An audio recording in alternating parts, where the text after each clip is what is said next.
All right. G'day, Fred. How you going? Oh, I'm good, mate. We don't see the top of your head, buddy. Hang on. I'm sure I just shortened myself up. Okay. That's okay. Right. Oh, I feel shagged. You what? I feel shagged. Why? Oh, it's just been a long day. Been a busy day. And it's been hot. Been 25 degrees down here, which is bloody hot. And yet, last week it was 8 and 6. 8 and 6. So it's it goes all over the place. Good day, David. Hey, David. Good to see you, mate. Hi, how's it going? Good to see you all. How many people we got on tonight? Many? Who knows? Who knows, David? We've had quite a number saying they're coming, but it could just be us, or it could be another 20. Who knows? Oh, okay. It's the thing about it. It's not. I suppose it's hard to get commitment from anyone because life gets in the way. I've had 3 apologies, so people said they couldn't make it. But we'll see what the turnout is. I suppose that's the whole thing about it, isn't it? Try to get people to turn up. Those that were meant to be here are here. Yeah. The important people are here anyway, so that's all that matters. Oh, that's right. It's not about you, but David and I are here. But I think we'll cope, David. Yeah. We'll give it a couple of more minutes and see what comes in, because sometimes Zoom is a little bit slow letting people in as well. Okay. So how's your week been, Dave? Yeah, good, thanks. And I turn 21 tomorrow. So, of course, there's a few extra numbers to that. But so what is it? Is it a big 7-0? It's 61. 61? So, shit, man. Is that all? Yeah. You're a Everyone kid. tells me I'm young, but I suppose that's the case. Yeah, you're just a young one. As long as you can still count. Okay. That's important. And of course, I'll be in Melbourne this weekend, so that'll be good. I've got 2 events I'm running. So are they both up in Sydney, or? Beg your pardon? Are they both up in Sydney, or are you coming back down to Melbourne? No. I'll be in Melbourne this weekend. I've got an event at the Riverwalk Amora. If you've had a look at the link there for for my Melbourne group. So I'll be running that event on the Friday night, and I'll be doing a history walk of Hawthorne as well on the Saturday afternoon. I haven't taken my group for a history walk of that part of Hawthorne because it's a very big suburb. I haven't taken my group for a walk around that particular area since 2016. But there's quite a lot of very interesting old homes in the area, and it's worthy of a wonderful story. So yes, I'm looking forward to this Saturday doing that and catching up with some friends, and then I fly back on the Monday night. So because of course a mystery if you can get back. What's that? It'll be a mystery if you can get back to the starting point, Oh, what you mean with my events? Yeah. No, well, with my events, they're paid events. So I, for some of the walks that I've got in Sydney and Melbourne, I've written books about them, and I have quite a lot of detailed history that I show on a 3-dimensional scale through the different suburban areas. Because look, you can learn a lot about not only why real estate might be important as the way it is, or why certain towns have developed in a particular way. So that makes it all quite interesting to look at how a suburban area actually is. And yes, and I usually have a lot of, some of the people who have been coming along to my groups go back several decades, but they're all people that are interested in learning, and they're people that are interested in good conversation. And we usually start off at a nice cafe and finish at a nice cafe. So whatever calories you walk off in between, you can put them back on at the cafe at the end. Because I believe in balance, you see. So I believe it's a better way to go. So yeah, no, it really, I mean, it sounds interesting, especially I like the idea of starting at the cafe and finishing at one. That's a good move, yeah, for sure. Well, it is. Look, I like to take a healthy option, and it's always a good way to go. And also people, like if you go along to say a restaurant event, a lot of people are just staring at the person that's just literally across the other side of the table. But when you're walking around, people get to talk with one another a lot more than just merely staring at what's on the menu or pushing a few salt and pepper shakers back and forth across a noisy restaurant. So it's good to have events like this where I believe people get out and about. And sure, my networking events, I also have a way of having good numbers because I run a small number of events which always pack out quite well. That's how I've got techniques, of course, of how to fill up a room, and I have to practice with what I preacheth. So there you go. I better start listening to you because it looks like it's probably got to be us at the moment. So it's certainly not a room full of people. Oh, hang on, we've got Jeff coming in. So if you make something rarer, people will go for it. But if something's too plentiful, then it does take a while to get the numbers up. That's all. So yep. It's just a matter of how you approach it. That's how I look at it. And it's perseverance as well. Like it's if you don't get people in the first week or second week, I've just got to keep going and give it a couple of months so we start to drive some traffic. Yeah. And build the interest. Look, it's a matter of how you hit the goals. And look, I will, on my next trip after this one, I'll be coming down again to Melbourne in late May, the last weekend of May. And I will need to go and see my relatives down in Frankston. So I'll have a bit of time up my sleeve to catch up with you for a cup of coffee for definite on that particular trip. Yeah, I'll see how I go Friday evening. I might actually drop in anyway.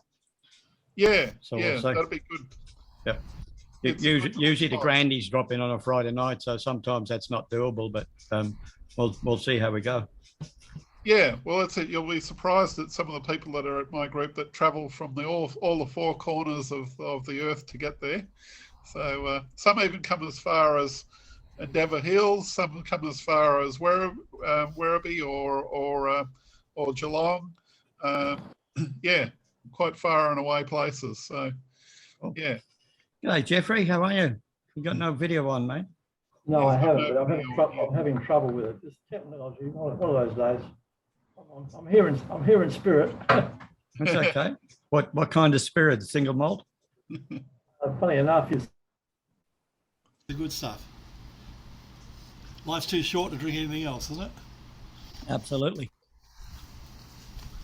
It was actually interesting with that because I was talking to a mate of mine last Thursday it was about what the preferred drinks were and whatever, and we were just sharing pictures of what's in the cupboard, and one of them was like I had a single malt at the time and I was drinking that, and he put up a bottle of Tea-Link, which is a nice Irish whiskey, and he put up a bottle of that, and then I went to babysit the Grandies on Saturday, and my daughter-in-law presented me with a bottle of Tea-Link, so the universe was at work. It was good.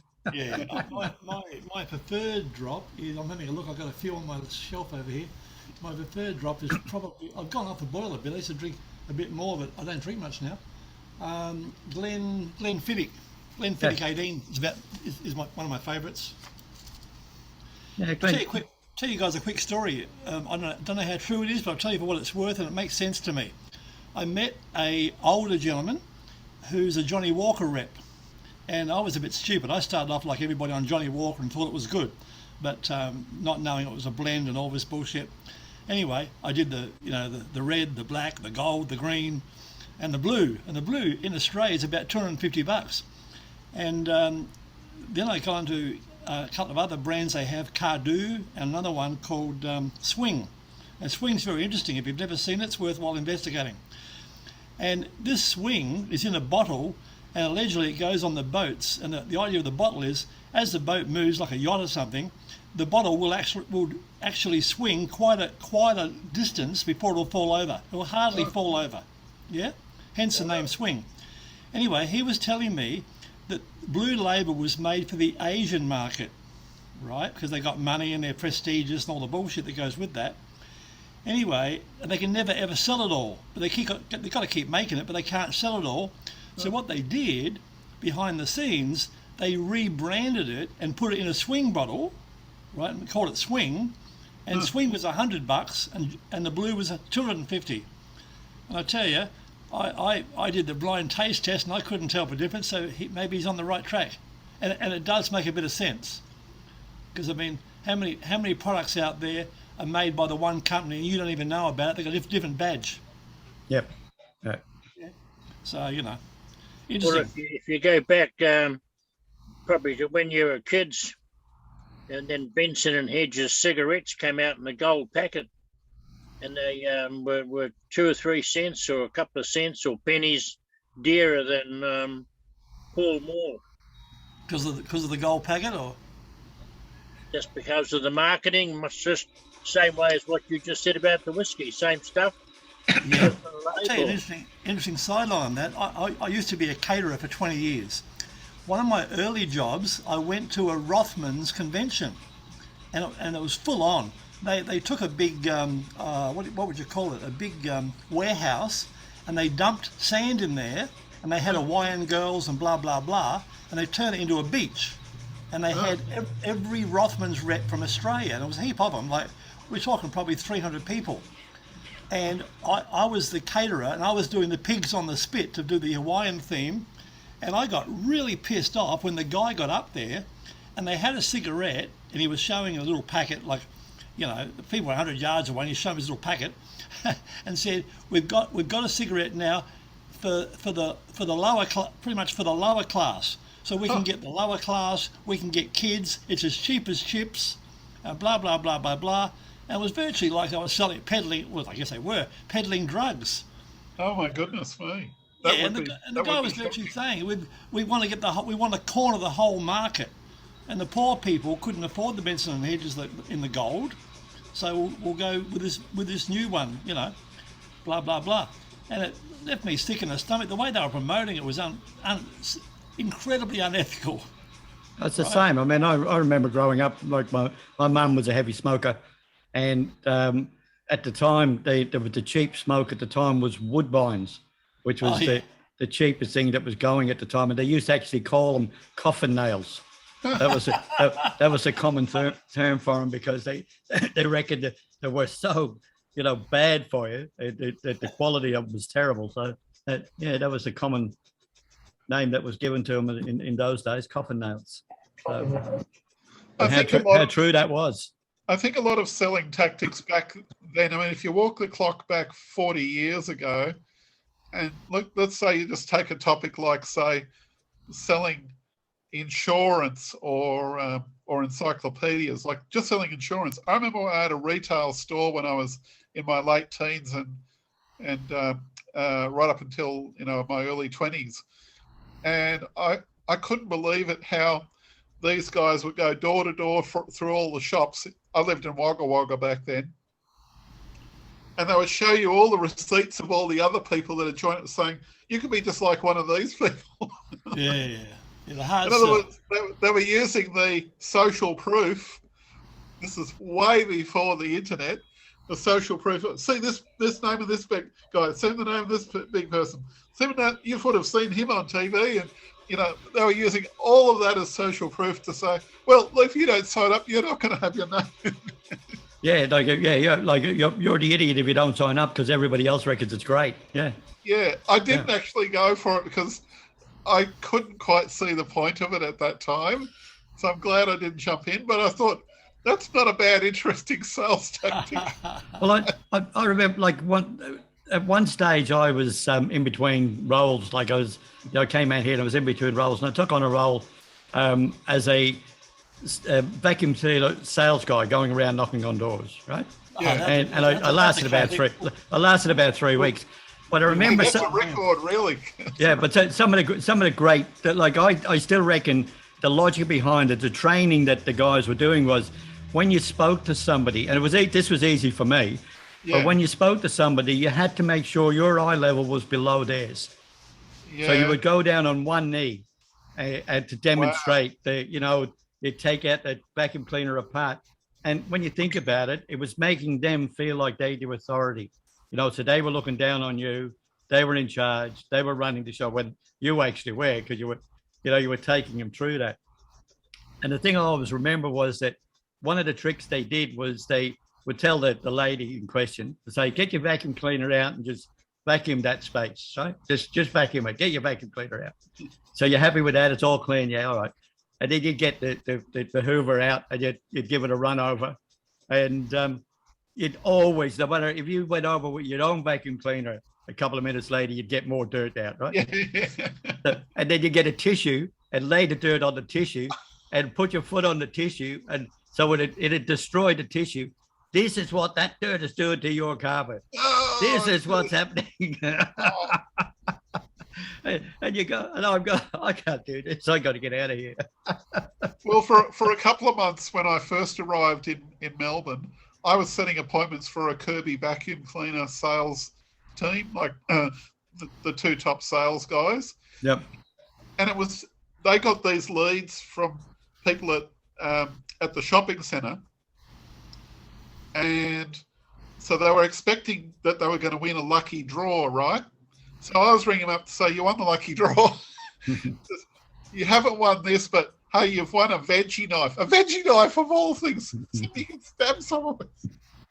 And they would say, oh, great, when do I get the prize? Like this, you'd never be able to do this today in a million, because the pickup rate on phone calls is just so triflingly low. Yes. Back then, I'd have some people saying, oh, that's wonderful. Look, he can come around at 8:30 tomorrow night, blah, blah, blah. My husband will be here. Unbelievable. Those were the days. I think we've all been through it.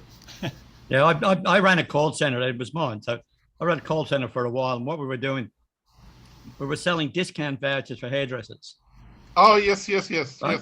But what would happen was that the hairdresser wouldn't get any money, right? Yeah. He'd get the lead, right? So we'd drive people into his thing and we'd sell these things. And it was actually like, I ended up losing money because my partner ran away with it, but that's another story. Uh-huh. But it was a great system, because what we did was we had the girls in the call center, and at the time you could get a CD with a list of phone numbers based on street. Australia. No, but based on street. So I could pick up, First Street in whatever suburb or whatever. So we could get the phone number for every house in the street. Yeah. And I had a van driver sitting at the top of the street with the vouchers. Yeah. So we would get the girls on the phone. They'd ring them.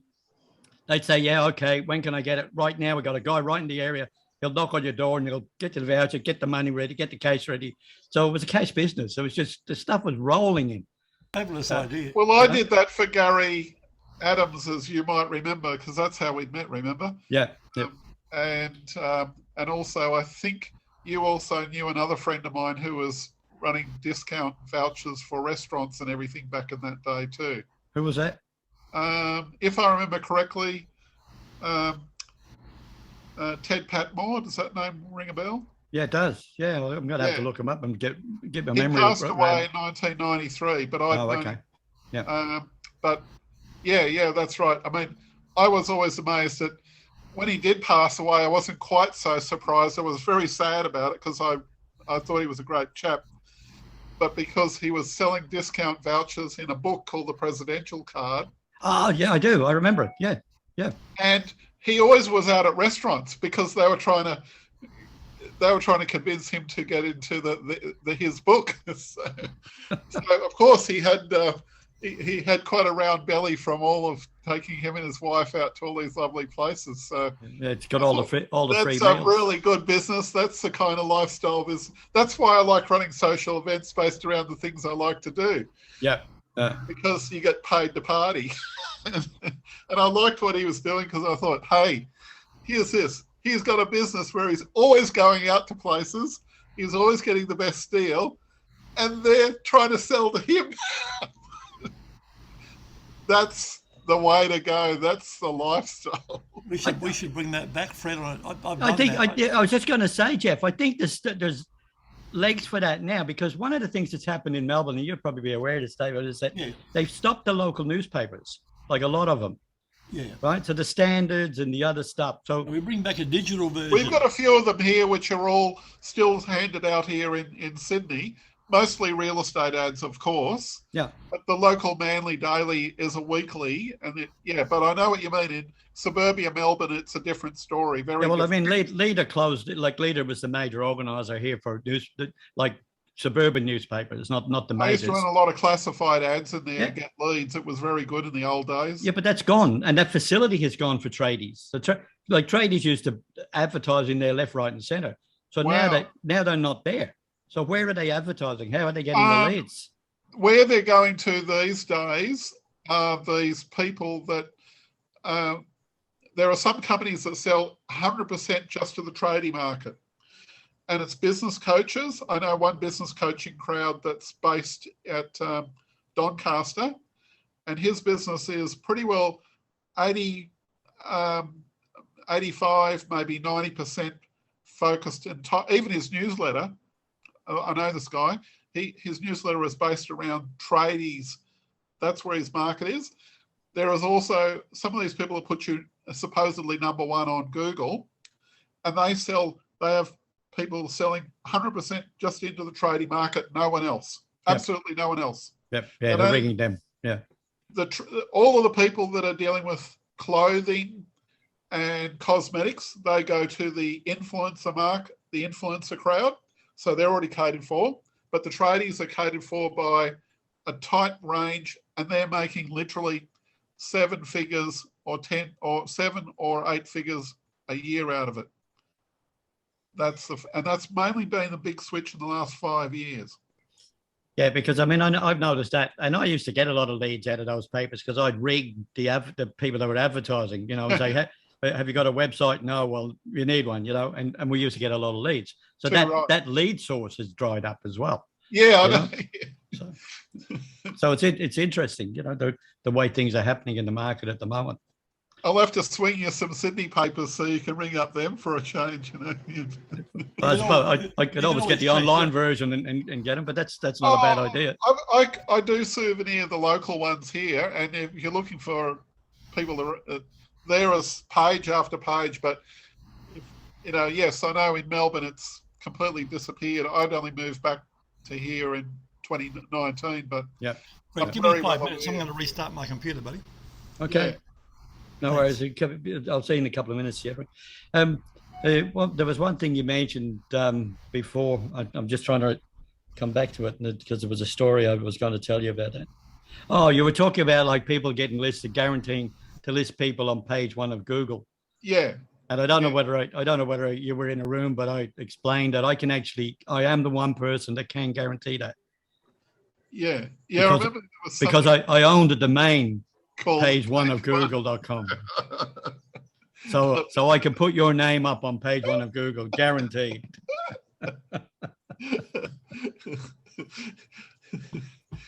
Now that'd be a great line for doing a 5-minute monologue with a stage audience. I think I can weave that in somewhere. Yeah, no, it's true. It's if you go there right now, it's live. So it's page with the digit 1 of Google.com. So that's an added bonus, Ray. We can get you up on page 1 of Google with no problems. Yeah. I love it. I think it's a beauty. It's a beauty. It's a wonder I got away with it, because I thought maybe, like I registered years ago, and just as a gimmick, because somebody said something, and I might have had a couple of too many reds, and I figured, I'll go and register domain so if I get it, and then put a dummy page up and a list of people, and I'd use it as a gimmicky thing, and it's still there, it's still live. So every now and again, I'll go and revisit it and change it and add some content to it. Well, I suppose like some things, as long as it's probably a little bit below the radar in some respects, it probably will be okay. But if it manages to get onto Channel 7 News for the wrong reasons, then you might be a little bit under threat then, Yeah, no, it's got to be. It's like you said. Like I I'll dig out a photo I'll send you. But we had rellos out from Ireland about 6 years ago, and they had a couple of young kids, right? And they were, all about the animals here and the platypuses and the kangaroos and whatever else. And I said to them, "Have you ever tasted kangaroo milk?" And they obviously go, "No." So what I did was I said, "Oh yeah, no, it's only available in certain spots. I'll see if we can get a carton at some stage." And they're going, "I don't believe a word of it. They're not there." So what I did was I had Photoshop at the time, and I got a carton of milk, like a proper carton of milk in an image, and I put a kangaroo on it, and I put kangaroo milk, and I go chalky flavored, and it looked like a thing. Anyway, to tell you how this story works out. So that was for the kids' benefit, right? So we're driving them on that, right? And it was really funny, and you got a good laugh out of it. But then on April 1st, the following year, I put the image up, and I said, "Distributors wanted." Right? And you won't believe the amount of answers I got from people. How do you get milk from a kangaroo?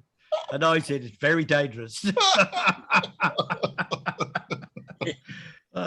But yeah, it was fun and games. And every day, usually most April 1st, I'll actually put that image up. Considering that the original Joeys are probably no bigger than this by the time that they go on. Yeah, you imagine getting in, trying to get that nipple to squeeze it, get something out of it. And they're stuck there for months until they become a decent size. And even then, the mother kicks them out after they're at a certain size, and it says, "That's it, no more, folks." Yeah. Not like people are easily led. You other guys, I'm over here in New Zealand, and in 2020 I came through this country town called Morrinsville. Anyway, it's a big dairy industry in that particular area, and up the main street was these model cows. They were sort of just under full size, like Jersey cows.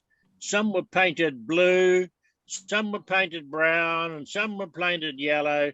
Anyway, I took a few photos and I put this post up on Facebook. I said, "This here is the home of blue vein cheese. It comes from this cow over here, the blue one." And I said, "This one over here produces the chocolate flavored." And the bloody people, who commented on it, you could see they bought into it. You could see they bought into it a fucking mile away, it was bloody.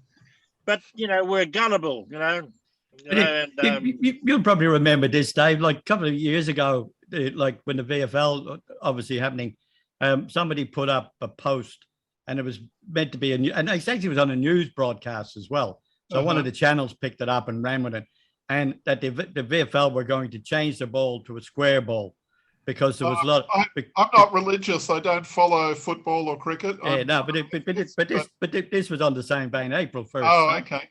And they said that the AFL was going to change the ball because there was so much controversy about the round ball, and the shape of the current ball, that they decided to change it to a square ball to keep everybody happy. And again, the amount of bullshit that went on about that, people sucked in and screaming about it. "What are you doing changing the game? You can't touch the game. It's our ball. Leave it alone." They can't realise that it's a joke. Yeah. Well, they're so heavily invested in it emotionally that they can't sort of separate themselves for 1 second and say, "Wait a minute, that's just a joke, isn't it?" Yeah. And that's, or after a couple of seconds you go, "Nah, that can't be true." Yep. Yeah. Obviously I suppose in one sense it does show you they're so emotionally invested in it that they can't pull themselves out of for even 1 second to have a third person point of view. Yeah, that's right. Yeah. And if they can't do that, well, that's where you're definitely the most vulnerable then, sure. Definitely vulnerable. As the guy from Barnum's Circus said 50 or 60 years ago, there's one born every minute. Well, yeah, that'd be right, and it's all based around. Look, it's the way how we are with sleight of hand. Humans are fairly predictable. We follow patterns, but we follow patterns so much sometimes that it can be to our own detriment as well. Yeah. But it's like that. It's a little bit like back in the 70s and the early 80s when the running craze was on. I used to get into a little bit of orienteering, and the rule of thumb was for orienteering was never follow the guy in front because he could be lost as well. You know? Right. Yes. But people run along with people often just to keep in contact with people. You know. Yeah. Yeah. Well, that's true. Yes. Yes. That's right. I suppose with running, So, I remember that like, was it's almost definitely a a social craze thing, for you a know. while, wasn't it? Yeah. It was a craze when when fitness centres started becoming virtually a national type of way of life for some people in the early 80s. Once again, 40 years ago, it was one of those green industries that everyone had to go out and rent a space and buy themselves $100,000 worth of equipment and then say, I'm going to make money out of memberships. I'm just going to share my screen for a second, guys. Where are we going? Oh, what's going on? Well, let me share the screen. Why? In the 1970s, the craze was pizza shops. And in the early 90s, everybody had to have a cafe. So there's crazes in business that happen all the time. I know what it's like running a cafe because I was doing that alongside a friend of mine. We co-managed a cafe 14 years ago. And I tell you what, I think I must have grown 3 years in that 1 year.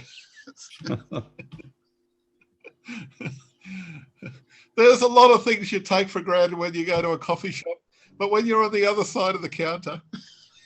There you go. Can you see that? Yep. I'll go to speaker view. Yes, I see. Very nice. Very nice. I love it. So that, I gotta get one, Fred. Yeah, I gotta have one of those. Yeah. all the benefit of Photoshop. So what a beauty! I love it. Right down to the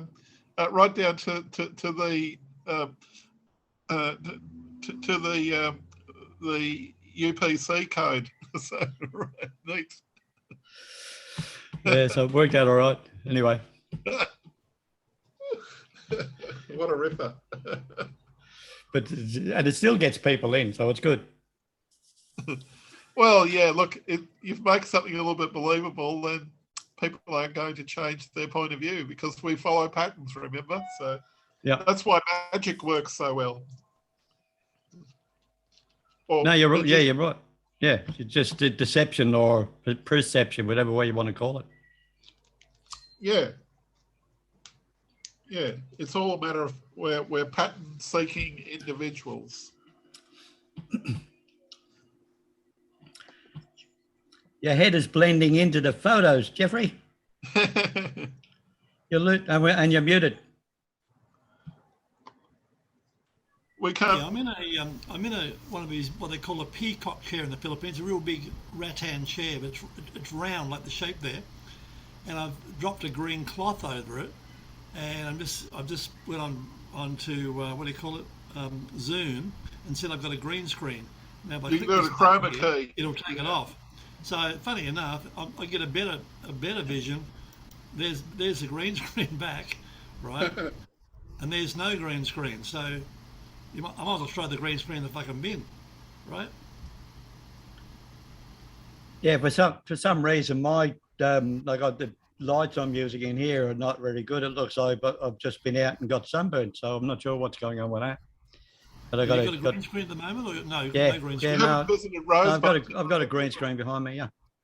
Yeah. Do we need it? Because apparently not. Because look, this one's as good. Look at this one. Look, if I just switch, look, good as gold. Oh right, nice. Yes. Yep. You know, I got to. Yeah. No, I'm using it so I could swap stuff in like that. Yeah. You know, Oh, so I enough. can. I'm using OBS as a software. I'm not that technical, and, but and it allows me to change stuff and move stuff in and out. So I'm I need trying the to green learn. screen. I'll learn from you as we go along because I went, like I say, I went and bought this bloody nice chair for that purpose. Never mind. We'll see what happens. A lot of it's got to do with your lighting as well, Jeff. So if your lighting, right. if you've got the green screen lit from behind you, you get a better result. Right. Yeah. Right. Whereas I'll do that if you light the whole, Yeah. it's coming I'm in, all I'm on in you. I'm in the semi. There it is. There. Look there. See there. Yeah. Yep. There it is. You know, you can see it. Like I said, all it is, it's a green blanket tossed over the back of a chair at the moment. Yeah, but it's coming through. Yeah. Zoom has seen that as black because it's not Yeah. well lit. Well, yeah, but the funny thing too, they say that a green screen doesn't need to be green. I didn't know that. It can be any colour. Yeah. Yeah, as long as it's a single color. Yeah. Yeah. Blue or white or that Yeah. type of- yeah. But, you know, the good thing is I don't think any of us want to be Channel 9 or Channel 7, so it doesn't really matter, does it, as such? I mean, you like to be as professional as possible, but I'm not going to go out and spend thousands of dollars and get U-Butte microphones and, you know, cameras and rah. I'm just happy with what I got. I do for recording my courses and my YouTube channel, but then again, I've spent it over the last 2.5 years. I've spent a bit of money on getting the lighting correct, and also more importantly, the editing as well, because that's where my investment goes. Because you've got to retain the viewers' eyes and ears for as long as possible. Hey, how you going with YouTube? I'm about to start chasing YouTube, and I'm going to chase it in more of a black hat way, because all the guys I see that do it ethically and properly, Yeah. and they're good guys. They have great content, but they fucking struggle. I see really good content.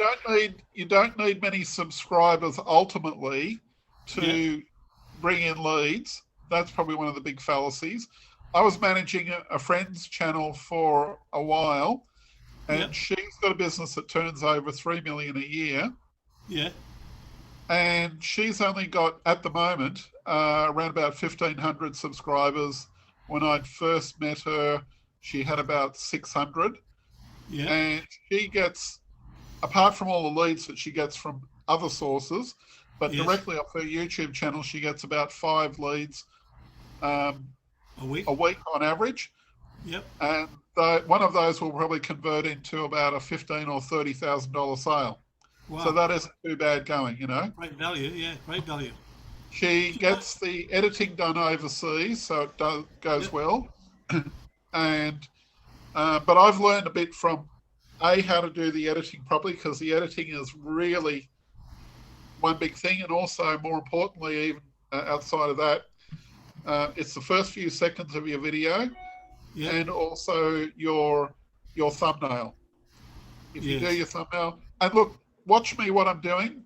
I'm going to put out a special video, and I'll be happy to do a free little mini seminar to everyone for maybe say 20 minutes if you like, if Fred will let me, to show you my studies by the month of June. I'd like to know.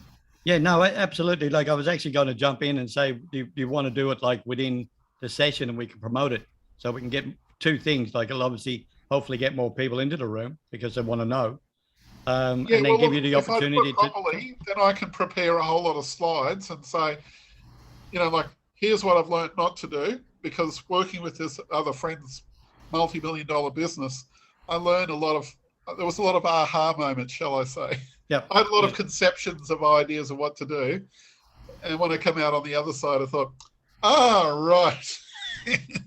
So that's where I've come from it's funny what humbles you, but when you work with someone who is, shall I say, a lady who's very generous with allowing me to have like the real inside look of the metrics of it, and then I was able to say, but I can conceptualize all of that, put it into a slideshow, make it really interesting, and show you some of my do's and some of my don'ts, and a few pointers of where to go to, and how I view it. That's what I'll do. And if you'd like me to, I could probably do that by the month of June. That way I'll have a lot more of my own personal metrics, organic, as I'm pursuing organically mainly. And I'll be able to share with you what's happened. Yeah, no, that'd be magic. And just like keep me in the loop when you're ready to do it, and then we'll start promoting it, you know, so we can get more people to attend. Yeah, Ray, you're dropping away to half a man and coming back again. What have you done, buddy? Green screen or no green screen? Ray. Hey? you're dropping away on your picture. You're dropping away to half a man, then you're coming back as a full man. Yeah, I'm just a bit restless. Oh, Okay. okay. Just say you got a green screen or not, because you half of you is disappearing, like I was. Well, I can see all of me. Yeah, but we can't see all of you. You're sometimes No, fading in and fading out. You're just a head. You're a talking head. Don't Well, bother. There's a music band called that, Talking we Heads. can see your we can see the picture behind you, the Lumi Spa thing or whatever. Yeah. But we can only see your head. We can't. Sometimes we can see your. Now we can see your shirt. Yeah, Yeah, but, that's right. but sometimes you can't see it. All you see is the head. It's a bit weird. Looks like you got no body, man. Yeah. Yeah. One of those days. Anyway, I'm gonna hit the hay. It's bloody 11:15 here, Oh, okay. That's right. I know it must be late over there. So. and it's I've been up since 6. So Oh right. Well, that's Busy day. understandable then. No worries, Ray. anyway, Okay. enjoyed the chat, and we'll catch you next time. All right. Yeah, Yeah. appreciate you coming in, mate. Take care. Thanks, Anyway, mate. guys, Cheers. take care. Brad, did you get those PDFs today, buddy? I did, yeah. Yeah, Really good? they're really good. I Yeah. got heaps. I got heaps of them. I got Yeah, another. a couple of them, like with the local SEO ones and the Google My Business ones, they probably just need a revision because it's now called, it's now called Google Business but a Profile. lot of the diehards are keeping it the same way because so many people know it, for example, as the yellow pages, not the digital pages. Does that make sense? So everyone's still referring it to as the yellow pages, even though it may well be the digital pages. You get what I mean? So, and I'm too lazy, and plus not only that, I've lost the good guy that did all that shit for me. I got about 50 rand's worth. I've lost him, and he was fabulous. He was able to do 2 and 3 a day. So where'd he go? Or what happened? Long story. I was with me for 8 years. He was down to one lung. He was pretty crook. Oh, But okay. he retired. He retired about 4 times, and lucky for me, he kept coming back. And then he finally retired for good. He went out to the country somewhere. Lovely guy, one of the nicest employees. Yeah, no, a lot of the stuff was well written for sure. Yeah, quite frankly, a lot of it I steal. I'm a modeler. I steal, model, copy, whatever you want to call it. Right. It utilizes other people's content, not I stealing. improve. I don't reinvent the wheel, but I put a thicker tire on it, or a different, make it wider or something. Yeah. Yep. I'm an ideas man, basically. The This Mossman is Daily. Mossman That's a Daily good that old was days. coming out. Okay. That's a good read. That was a good paper, that one. And it's got heaps of ads for tradies in the back. Yeah. I need to subscribe and get them to send me a copy every week. How often does it come out, Dave? Weekly or monthly? Weekly, yep. Weekly, wow. Oh, is it Okay. still going, is Wednesday it? night. It's Is it See, still going? See, the thing about that is that the people that are advertising in mostly that, real estate ads. yeah, well, that's fine. But I mean, the tradie section, Yeah, those guys are paying money, so they understand the benefit of advertising. That's Yeah. true. I suppose I believe you're right, because if they know, if they know what it's like to go in there and they see the need, then it's just a transitional decision to move to doing something online. Yeah. Or an additional. It doesn't have to be transitional. They could still keep both. Here's something interesting, though, guys. A lot of those guys, I mean, I've been in business for a long, long time. A lot of those guys are fuckwits. You'll get the painter, you'll put an ad in there. Let's call it $400, right? For the week. Yeah. Probably be more now, I don't know. I'm going to call it $400. Okay, and if it's not a big chunk of money, but still it's $400. And then what they do, they don't answer the fucking phone, or they don't know how to, they don't know how to get back to people. So it's like when we do something for them, we can make their phone fucking ring, but we can't make them convert. Yeah. It's the old saying: you can lead a horse to water, but a pencil must be led. Well, my one on that is you can lead a horse to water. If you can get him to fucking float on his back, you're a marketer. Yeah, that's right. Look, you're right. There are a lot of them out there who just won't pick up the phone. I've done telemarketing for some of these companies, and the way how some people are so picky over leads, even if they're paying top dollar to get the leads, they still act the same way as, like you said. I believe the attitude is really no different. Yeah. And then if it doesn't sell, if the person doesn't buy for any reason, they've got a whole set of catchphrases or excuses already built in, saying, "Oh no, but that person wouldn't have bought anyway," and that person, that person ghosted me anyway, but their type always do. Like, they've pigeonholed everything. Yeah. I can't be bothered because I'm too old and too cranky, but Fred and I can get together. We could get all those guys and say to them, "Fuck you, send the phone calls to us." No, you keep painting or fucking plumbing or whatever you do best. Yeah. Let us take the fucking phone call, and we'll tell you at the end of the day how many bookings you got this week and where you're going to. Are you familiar with High Pages, David? Yeah, I am. One of my a company I know on the other side of the bridge, Tad James and Company. They advertise there with all of the NLP companies, and they pay results only, but they make an absolute fortune out of it. Something like 8 figures a year out of that. Just from those ads. Of course, they got other sources, but they make a heck of a lot out of those High Pages. It's unreal. Yeah, and it's an interesting model, High Pages, because I'm not sure if you're familiar with them, Jeff, but it's an online marketing group that what they do is they advertise. It's like a business directory online, and they advertise for results. So they give you well, it's not actually on results. Because one of the models they are for the NLP section. Anything that's a product that's $500 and above, they'll go into partnership with you. Oh, okay. And they take the lead themselves in their system, and then they email it out to you to phone and put that person into your database. Yeah, because with tradies, for example, tradies pay per lead, but the lead is not exclusive. They'll send it out to 5 or 6 tradies. I see. So it's first in, best dressed, and that's why a lot of them reckon it's a lot of crap, because by the time they got back to the office and rang somebody else has already got in. Yeah, it is crap. It's 5 to 1. The other issue too, I found when I try to help people, they give me bullshit like, I say, "What's your conversion rate?" And they go, "Oh, mate, I closed 90%." They probably don't. Fucking bullshit. I said, "No one closes 90%, my friend." They go, "Oh, but I do." And we go through the figures and we find out it's something like 14%, Yep.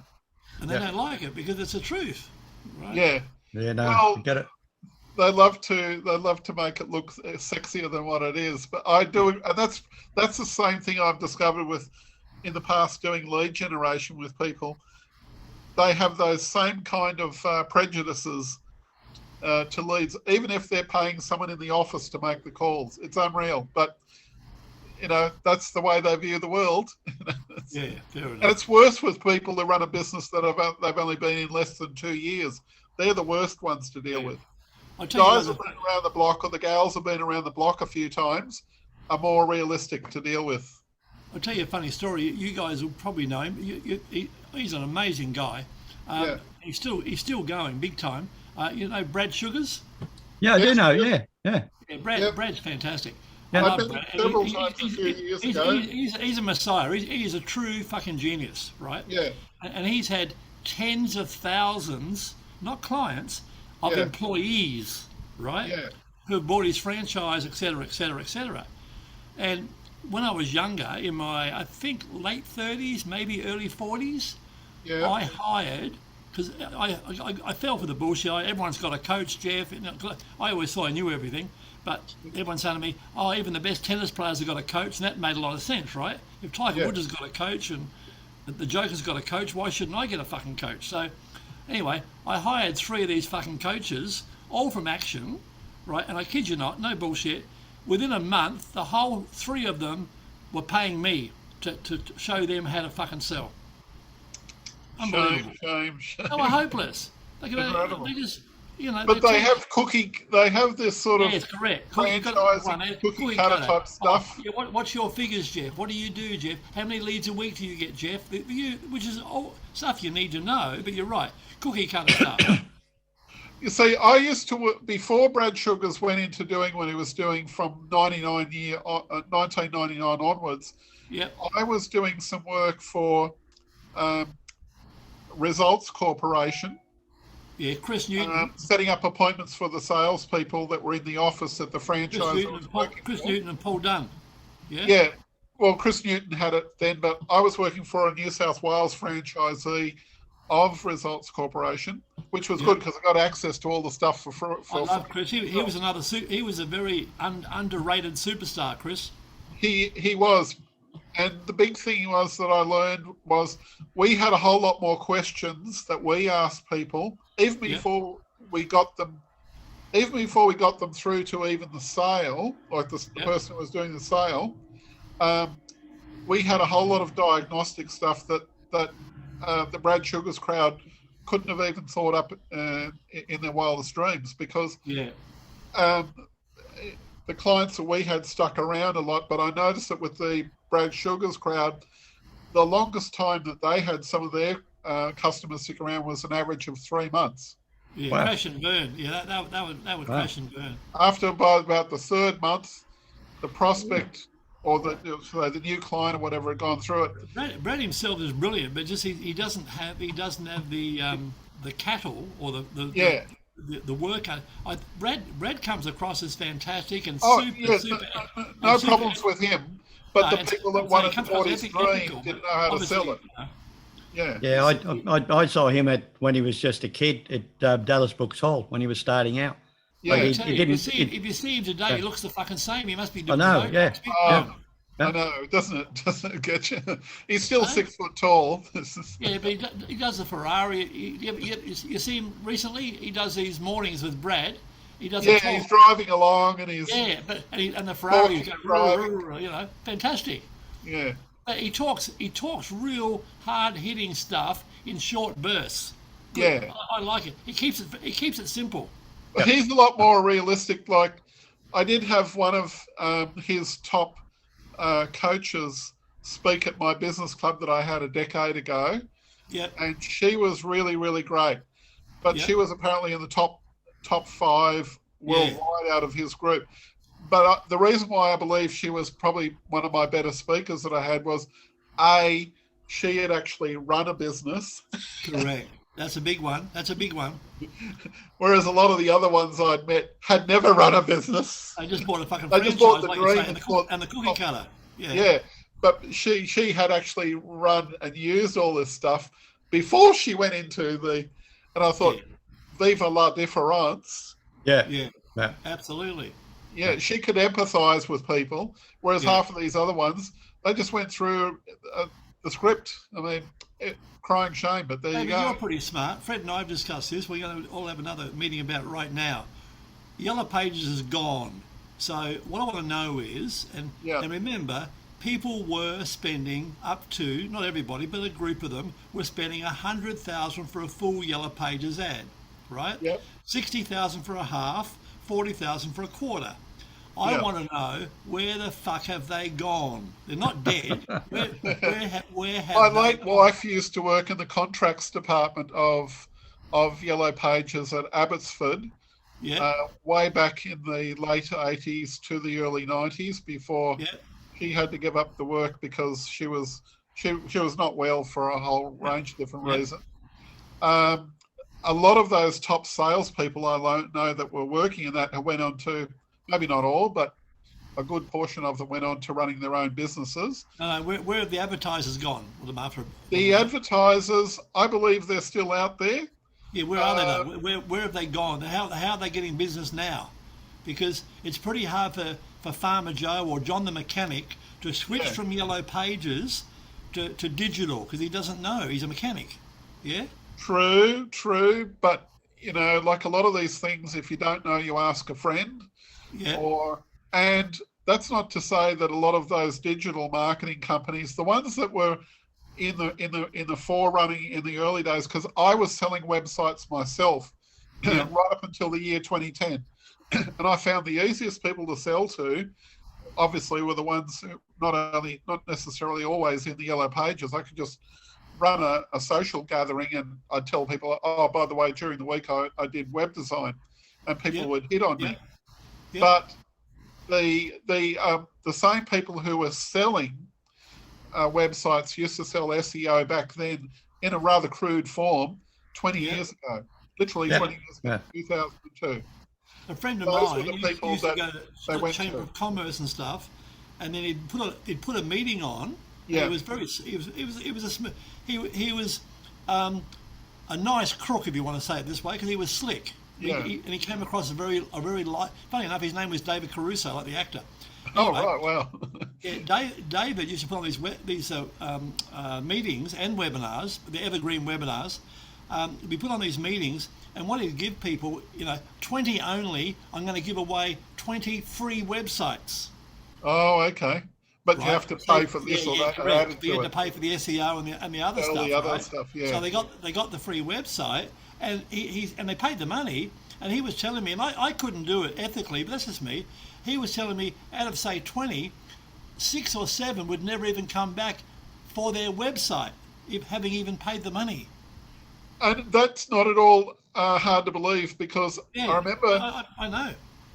There's a crowd that is associated with the You Can Heal Your Life author lady, and they run seminars teaching people, mainly to people who are, run those new age type of businesses or healing type of businesses, that sort of thing. And they'll say, hey, look, we'll make you an author, but you'll have to pay $40,000 to buy the package, and they sell you an author package. Now, I've actually met someone, because I've helped with writing books, and I had one lady who was a friend of mine on the other side of the bridge, and I said to her, look, if you paid that much and all they gave you was something you could do on a Kindle, she went back to the firm and got maybe not a complete refund, but got pretty well 80% of it back. Yeah, good. Quite a miracle, really. And I sold to her a solution that was just under $1,000, and taught her virtual assistant, who was in Wollongong, everything she needed to do to upload, blah blah blah, and make all of this. And I said, look, there's the same result. You can now take down the other one, and what's more, you've got all the commission of all the royalties of this going into your pocket, not into theirs. On that topic, David, I spoke to a lady earlier this week, and she was promoting herself that she's got a new book and it's up on Amazon. What it turned out was that she's a contributing author in the book. So there's 29 chapters, right? She's one of them.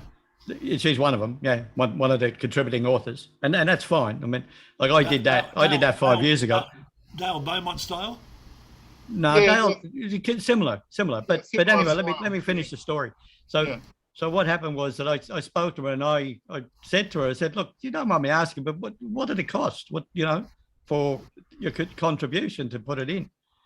And she said $5,000. Wow. Right? As a contributing author. And I said, and did you get any books, or did you get publishing or whatever else? She said, oh, no. She said, but I've now got the audio version. So it's up on Audacity. Not Audacity, the Amazon, whatever. The Amazon audio, that's right. So, and I said, oh, well, did that come as part of the package? She said, oh, no, I had to pay extra for that. Oh, wow. and I'm thinking, these guys, they've got 29 authors at $5,000 a pop to show them how to self-publish on Amazon. Wow. And I'm thinking, wow. Do it again. No, but I've done one of those, and we charge contributors $200. We didn't make any money out of it. 45K. Wow. Yeah. So David, we need to get together, mate. We need to get together. Well, we could do it for $2,500 each.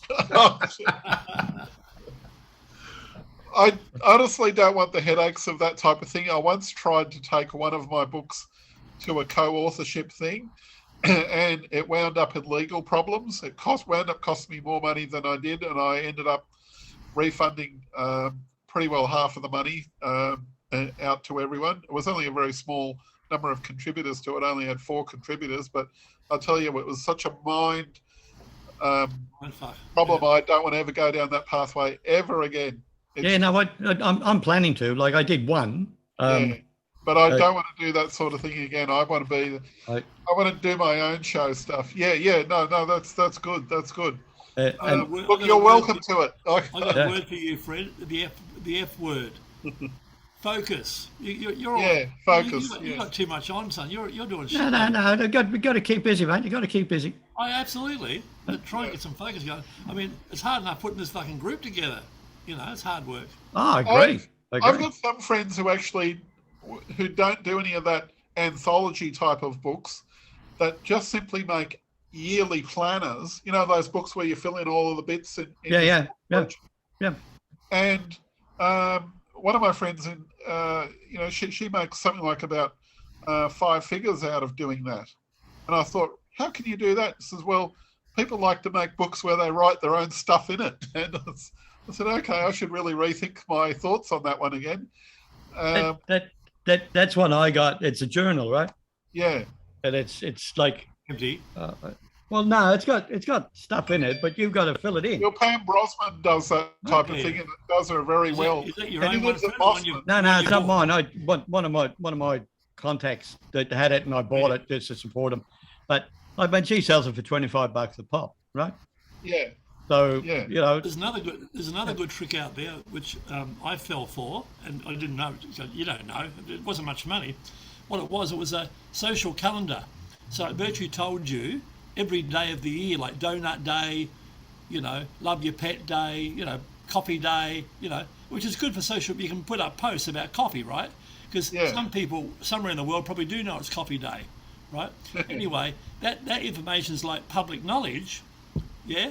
And they've turned that into a program that you can buy for like, was $150. You can buy it now for $49. Yeah.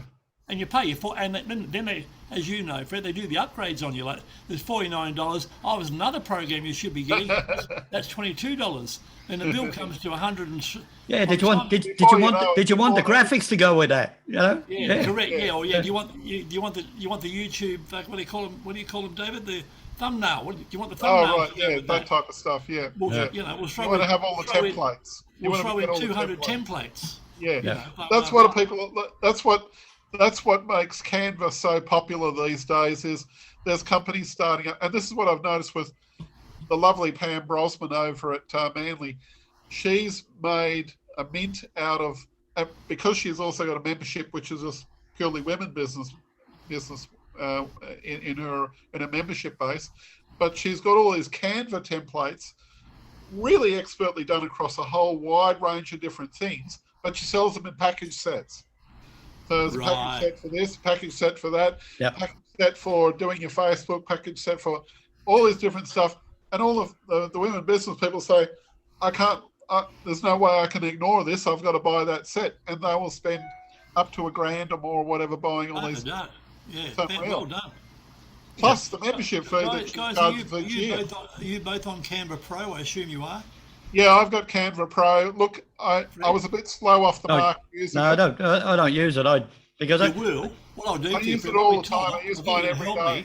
Guys, what it is, anyone that's, all the nice guys, I've got a license now. I bought a license and I've got Canva Pro, unlimited licenses for free. And we'll talk about it, because what I can do, I can either sell them and put people in. I'm going to make this up, right? Let's say Canva Pro is $40 a month. Yeah. We can then do a little landing page, Fred, and sell it for $15 or $20 a month, which still saves them $20. Or for the good guys, we can give it away as a lost leader. If you do this for me, I'll give you this. And what it is, and how the program works, guys, very quickly. Apparently, I'm a teacher. I've bought in, right? I'm a teacher, and you guys are students. Right? Oh, right. So I log you in as a student, and if you don't pay me my monthly fee, or if you're an arsehole to me, you don't get all these goodies. Yeah. I just take you out. Yeah. Yeah. So we'll have a look at that, Fred, together, and I'm happy to share that with you, Fred. Yep. No, absolutely. No,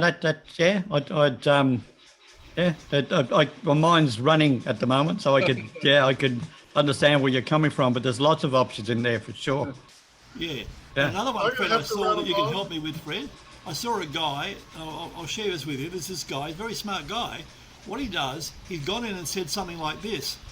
This is roughly right. Here's the best 40 software tools that I have used. He's a known person. Yeah. Here's the 40 best software tools I've used. Oh, by the way, I might get a little affiliate commission on this.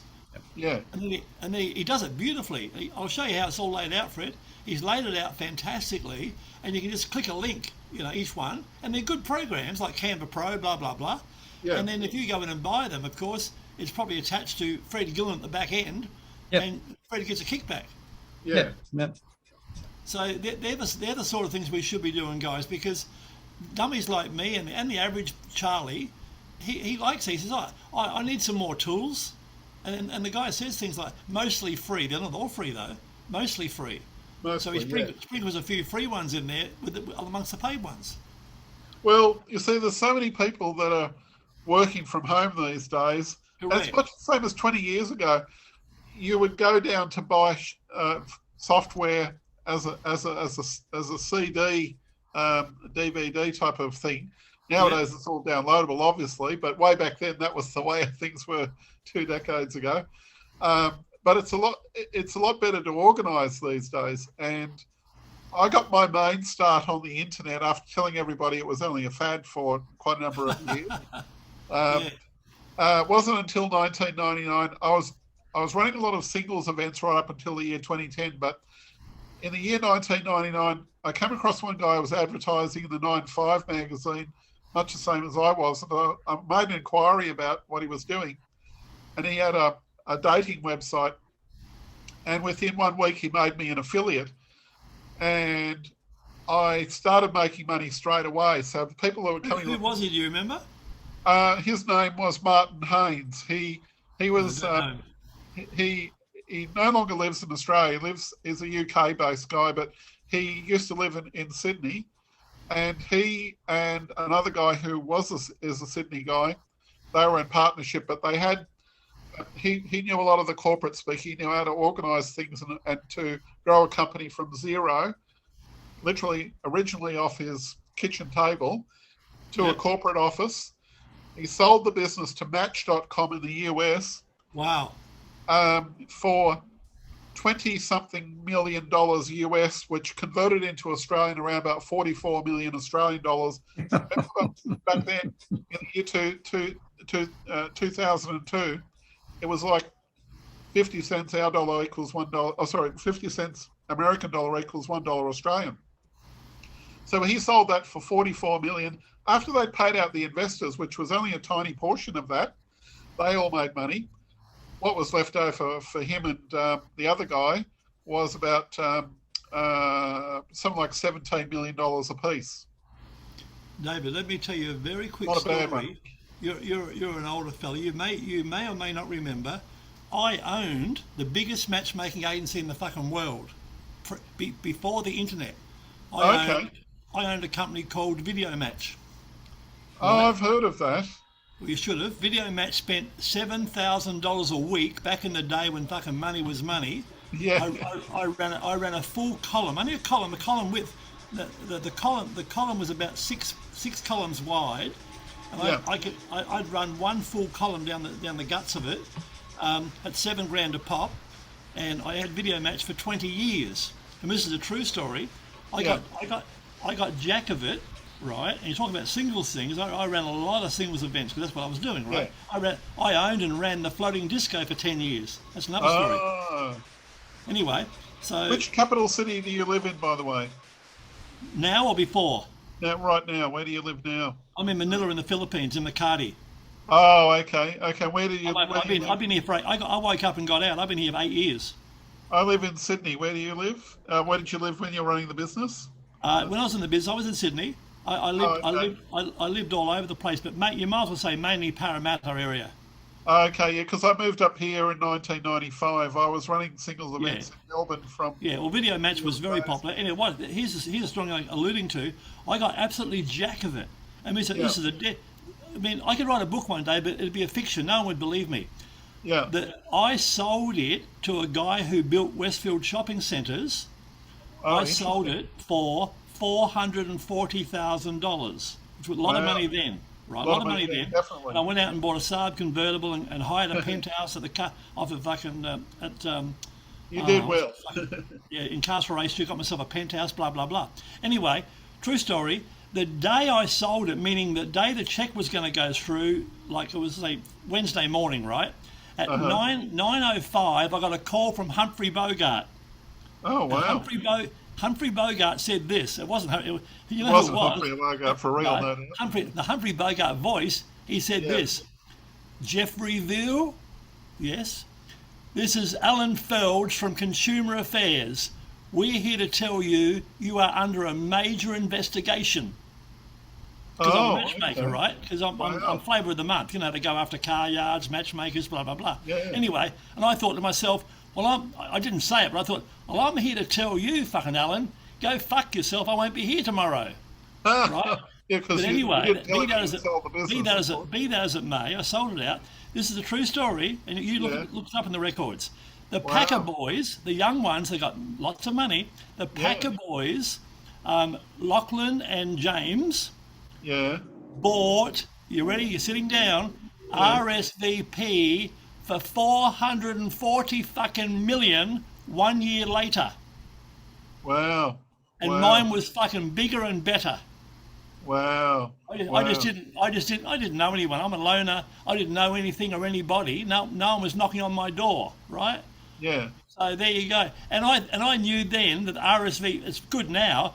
I knew it was Yeah. bullshit because I knew how hard it was to run an agency. For example, I had something True. like, I'll make this up, I had 100 men versus 10 girls. Because a girl doesn't need to go to a fucking agency. She can get it. She can No, walk down the it's street. the and get- guys the guys are the hardest ones to get into. Well, even when I run my social events, even though I stopped running I now call them social events. I used to run singles events right up until the year 2010. Yeah, where'd you run them? On the North Shore somewhere? Females come to my events and only about 20% males. And the males usually book at the last minute. Yeah. And the Where women were are you, always North Shore? saying, "Where are the guys, David? Where are the guys, David?" Yeah. I say, well, look, I don't cater for equal numbers and I'm not a singles group. But if I was running a singles group, that would be a real pain problem because the women grow on trees, but guys are very hard to find at any of those things, yes. Yeah, and the trouble with the guys is they're the same creepy Charlies that turn up every week with fucking dandruff on their black fucking coat, etc., etc. That's right. Right? You know that, don't you? Well, when I wrote my second book, I Fred. interviewed a lot of Got a people. chip on your around shoulder, age- Fred. So in 1990 to 1991, when I was writing my second book, I interviewed a lot of different agencies just for their stories. Yvonne Allen? Hey, in Yvonne Melbourne. Allen? Yeah, look, I'd known Yvonne Allen I didn't actually meet her until 1999 after she'd only moved to Melbourne probably about a decade ago or so, but she was still living in Sydney then. When I was running my singles seminars in 1999, where I had different guest speakers every month, not me as a speaker, but I was introducing guest speakers and I had a whole lot of people turn up. I asked her if she would be a speaker, but she invited me to several of her functions, which was really good. I also knew Rosalind Baker, or Rosalind Neville as it is in Melbourne. I'd known her for many years before she was in, before she even ran a dating agency, because she ran. James Darby? Yes, I'd known all of those names. Yes, well, I used to also write for the Singles magazine, which was I can't think of it. My mind's just gone a blank at this second. But I've written for several different singles magazines all the way up to Queensland, where I used to advertise my second book in, which was the Attracting Passion and Encounters book, which I did manage to get an ISBN number and all that stuff. And I used to have one-page ads. I used to sell it with a cassette. And, of course, I was in my early 30s, so I thought we'll put together a book, three chapters, and charge each other 10 grand each. No. Make 10 grand each. The thing I found also with all those when I was in my early 30s, though, because I was speaking and running lots of events, it was so easy to get dates. Absolutely. But I had listen to this. I had a white Monaro. It's a true story. I had a white Monaro. Old Monaro, and a big English fucking sheepdog, right? Yeah. And I go on the fucking cruise and leave my car unlocked at the wharf and come back and find a girl sitting in the front fucking seat. Well, problem. I don't Every even time. drive a car or own a car, but I'd still manage to get dates. So Yeah. something must work. Whenever you're the boss, it's just like a magnet, mate. True. When you're the boss, Yeah. it's a magnet to them. It's a power thing, a power trip. It's probably why running social events, a lot of people say to me, why are you still running social events after all these years, David? Oh, Yeah. well, look, I love to help people. you know. Yeah. I know, But I must admit, it does create my social life in look, nothing is more exciting than you're running a social event and half of the clients that are paying you, they take you out for lunch, for breakfast, for dinner, or whatever you like. Yeah. I get free tickets for I just find, who could ever possibly do that in regular life and Yeah. have no life? It's a how. Believe me, I do know. It's the Howard Hughes lifestyle. Yeah. Let me tell you a very funny story, guys. This is a very funny story. Because my ex-wife, who's a lovely girl, Yeah. I bought myself. I had a lot of money. I bought an island, right? Oh, wow. Very good. Yeah, but listen, this is the funny part of the story. This has been in the book, right? It was an island. I bought it from Clark Rubber. You guys know Clark Rubber? Oh, Yeah. I see. Right? Oh, It's a blow-up island with a tropical tree. Honest to God, it was so ostentatious. And I had a big swimming pool in my backyard with a shady spot. So I used to get on my island with my dressing gown like fucking Howard Hughes during the day, with a book and no mobile phones, but you had cordless phones. that's right. That was the big deal back then. Yeah, Yeah. they were. And I had 6 officers with the matchmaking, so I'd ring around to my branches and say, Mary, how's it going? I used to say, what's the score? That meant how much money, right? What's the score, Mary? And she'd go, 900. I go, what's the score, Alison? 300. And I'd add it all up in my head, right? And I knew what I had to make. In fact, I had to make my overheads with staff and everything. My overheads were fixed, 25 grand with the 7 grand of worth of ads. I had to make 25 grand by Friday night. Right. And Saturday, and Saturday and Sunday was mine. Yeah. Right. I And see. mate, I was pretty good at business. I was like Yeah. a fucking bear with a sore head. If I wasn't on 25 grand by Friday night, I was in Yeah. trouble, right? So Yeah. I was like a bear with a sore fucking head. But anyway, I tell you, bottom line here, guys, I made about 5 grand a week for 20 years, which is great money, Wow. big money, mate. Yeah. And we're talking people were going home with $300 and $400 a week, right? Anyway, on my fucking island, my wife comes to me one day. I've been home for 2 years, had not been to work for 2 years. What a great life, right? Yeah. And my wife comes to me and says, "Oh, you're always fucking home," and she fucking gives it to me. You know what women are like. And I paddled in from my fucking island to the shore, and I got off, and I took her out the front. I said, "Come, this is a true story. This is a good." I say in the book it'd be great. I said to her, "Come here." I took her out the front, and I said, "Look up and down the street." And we had a nice double-story house, right, in a nice suburb. And I said, "Is there a fucking better house in this street?" And she said, "No." I said, "Have you got a fucking new car?" "Yes." "Have I got a brand new Scorpion?" "Yes." And she was the cash keeper. I said, "How much money we got upstairs?" We had a little hidden hiding spot, right? And she knew to the fucking penny. She said, I remember it vividly. She said, "Oh, we got 440,000. I said, "Okay." I said, "We got a gardener, a cleaner, a fucking laundry lady, a fucking, the lawn mowing man. We got the There's a fucking lot to be thankful for, in other words. Yeah. Yeah, we got the lot." I said, "Darling, tell me, when you see a better house or a flashy car or someone with more fucking money than me in this fucking street, you tell me and I'll go back to work. Until then, I'm going back to my fucking island. Now make me some fucking lunch." Anyway, what happened was she browbeat me. This is true. This is a true story. She I promise left. you this is true. But Well, Nelly, right? I put my suit on, and I was a pretty good-looking rooster with my suit on, and I had about 8 different fucking suits, and I'm a good salesman. I went to work every fucking day from 10 a.m. to 8 p.m., right? Okay. 7 days a week. 7 days a week. Wow. Right, in the city, in George Street. But I was opposite Chinatown, man. I was having lobster every day and fucking crabs, and, you get sick of it, though, but I did it every day. And I was above the TAB. You'll love this story, Fred. I'm a gambler. I was above the TAB, so I had a fucking mate of mine hook up a fucking satellite dish on the fucking roof and tapped into the fucking TAB and watched all the fucking races Oh, really? Wow. back in the day, right? I mean, I was king of the kids. Anyway, I started screwing. Women came in, and I'd say something like this: "Hi, Mary, what are you looking for?" And they'd go, "Oh, blah, blah, blah, blah." I said, I got the perfect guy for you. They go, really? I go, yeah, me. And if they screwed their nose up, I'd joke and show my wedding ring and say, I'm just kidding, Mary, blah, blah, blah. But if they give me a knowing smile, I'd say, pretty much, hop up on the fucking desk, right? Well. Yeah, so anyway, then I got a bit naughty. Being called video match, I had a little button, pressed the video, and I started fucking, being an egotist, I started recording all these fucking sessions. Jeepers. And I had at least 100 of these fucking sessions on the, what they call them, VHS tape, right? Wow. Different tapes. Then someone like Fred came to work for me, a young guy, a good-looking guy in his 30s.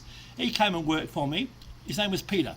Peter comes in and works for me, and I start having a few beers, and I start showing off, being an egotist. I start showing him the fucking videos. We have a bit of a chuckle together, right?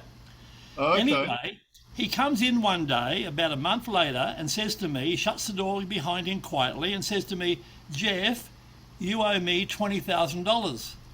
Oh, wow. Oh, really? How do you figure that? He said, oh, you know all those tapes of yours out the back? I said, yeah. He said, they're not there anymore. He said, but I've got them ready to go. I've got one for Channel 9, one for Channel 7, one for 50 minutes. One for Daryl, what's his name? Daryl, that cunt from Melbourne, what's his name? Darren Hinch. I got one for your wife, blah, blah, blah. So, you know, I'll come back tomorrow, and if you got my 20,000 ready, won't be a problem. And I said, mate, and I fucking shit myself, right? I didn't know what to fucking do. I just said to him, mate, you do your best, but it won't be my fault. Don't blame me if a cement truck fucking mounts the fucking curb and runs you over. Right? Wow. And then I had a girlfriend then. I had a beautiful Japanese girlfriend who was filthy rich. I went up at Neutral Bay. I went to her place for the night, and I was vomiting fucking green stuff from the bottom of my fucking stomach, right? Well, so you really did, it hit you pretty emotionally bad, Oh, eh? yeah, absolutely, because I'm thinking my fucking marriage is fucked, my business is fucked, I'm fucked, you know. I'm going to be all over the fucking TV, 60 Minutes. Anyway, I got onto a good lawyer I knew, and he said, they cannot use it, can't be touched, it's your private property, blah, blah, blah. No matter what you've done or how you've done it, it cannot be used in any shape, manner or form. Wow. Only danger you've got, send one to your wife. You can't stop that, of course. Oh, Anyway, okay. and touch wood, I never heard any more. Right, Wow. but mate, I had a stable. I had like 10 regular girls plus part timers. You know, Wow. I was really, really, really into it, and I wasn't going home. I told my wife, oh, she knew some of my mates. Oh, we're playing cards, darling. Oh, and I had trotting horses. We're going to the trots, and it's going to finish late, so I'll probably stay in town. You know, blah, blah, blah. So I was hardly ever home. And that was the beginning of the end. She put up with it for a long while because of the money, right? Yeah. But 3 or 4 years later, I was sitting down with her, having dinner, and she said something like, we had a row about something. She said, why don't you get out? And I dropped the knife and fork on the table and said, bye.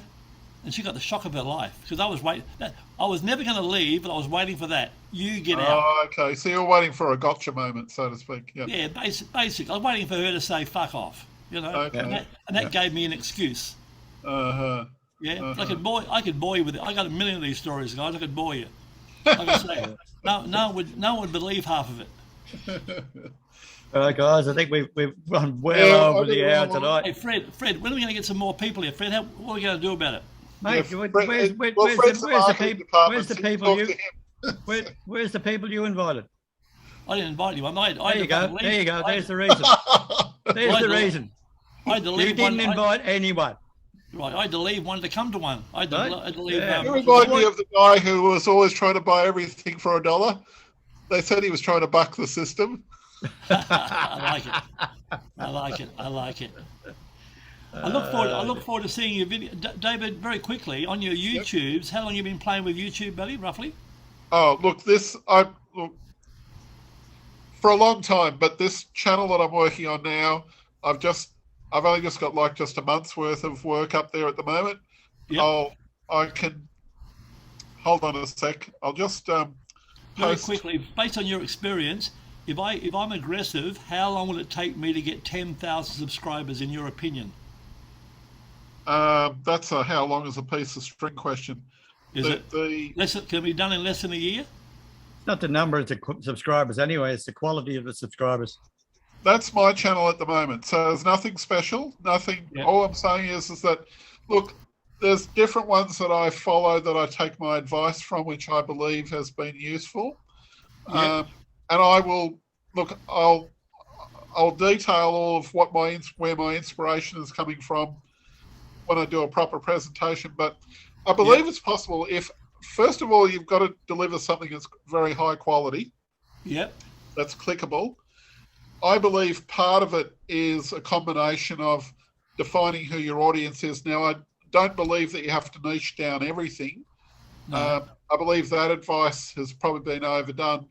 What I've learned, this is once again working with someone else who's got a channel and having my aha moments at somebody else's expense, is that you may have a core topic, but you'll also have a shell topic around that core topic. Right. So how you're attracting people is a certain proportion of your videos are going to be core topic, this little microcosm in the middle, and then around the bigger picture is the topic where they can come from, which can be a few other different broader topics, which sort of relate little tentacles or roots down into the main core topic. Are you going to play with this? So David, you actually, like you mentioned the lady that she was, getting deals out of it and getting leads out of it. Yeah. So did she have a specific call to action at the end of each video, or was she just hoping Yeah, but that? not necessarily, because hers is a real estate-based channel in commercial real estate. She really plays off. She plays off devils and angels, which is a good position to be in. She plays off. If you're doing this in commercial, you're going to lose money and lose money and lose money. If you do this in residential, you'll lose money. But if you go to commercial, you'll make money on day one, and here's how. And she'll say most people have negative. Why was it called negative geared real estate? Because most people lose money up front, and they're prepared to do it for another 10 or 20 years. And I've spoken to some of those people who have tens of millions of dollars real estate, but they're only barely even making 0.5% return on it, if that, or negative 2.25% return, and they still call that investing. But she has commercial real estate portfolio, and she shows people how to buy properties doing that. So she's an expert. Are you going to play with YouTube, Fred, this year? Well, I haven't, like I've launched our channel, like for the community, and I'm going to be building up on that. Like I'll be adding, at the moment, I'm just putting up the recordings, but I'll be putting up other stuff so that I can invite people in, and I'll be in them solo, and probably get guest speakers in, for example, and do a topic on something, in there as well. The big thing is that if you're doing something on YouTube, to make it really interesting and to make it click worthy, but people will also click out in the first 10 seconds if they think it's boring. So when I look at my retention stats, I've been working very hard at, for me, it's like this graph that goes, if I do it right for your end, if I'm reversing it, you get a lot of people clicking at the top, but if they all just go down that way, you haven't done anything. In order to make money out of YouTube, you've got to hold them all the way to the very end. Yeah, that's where the money is. Otherwise, I've heard a lot of people, the pros are all starting to say, come back to shorts. Come back to shorts. Well, that won't necessarily make you that much either. I believe that's a little bit of a bubble that will go along for a little while, but longer term, you still need to take these people through to a conclusion. Now, whether they buy your product or not, they still have to stick there, and you have to have addictive content. So it's stuff that say, well, I want to binge this person's playlist of such and such, and they're not going to get bored of it after 3 videos. They'll still want more. I think the subject matters are key. I watch a few just for interest, because I'm here. I know more than what they fucking probably know. I've been here longer. I've been here since I was 30, on and off. That on the Philippines, like because a lot of guys want to know about the girls and the bars and what you can do in the Philippines and blah blah blah. So there's quite a lot of guys doing channels on that, like how not to get fleeced by a Filipino, blah blah blah. Yeah. Yeah. Correct. But I think that Fred go home. have a look at what's have a look at Sunny Lenarduzzi. She has got a lot of good info. Tips with Trina is another one that I follow. Her information is spot Come on. across one called Chris Bloor. Yeah, I've look. He's good. He's good. I believe he is a particular type of market. But have a look also at Film Booth. FILM Film Booth. I think he's kind of a UK guy, but he's got very good information on how to produce videos that are watchable and also clickable. And Tips with Trainer is also very good because I learn a lot off her, and also some of these other ones like how to create your thumbnails that are going to be clickable and are going to work. Yeah. Quick one for you, Fred. Are you using, Fred? If you're not, you should be. Are you using LinkedIn yet, buddy? Started to, yeah. Yeah, good. Yeah, we'll have a yarn about that because I'm going to have to sign off, folks. All right, mate. Take care. Appreciate it, David. Take care.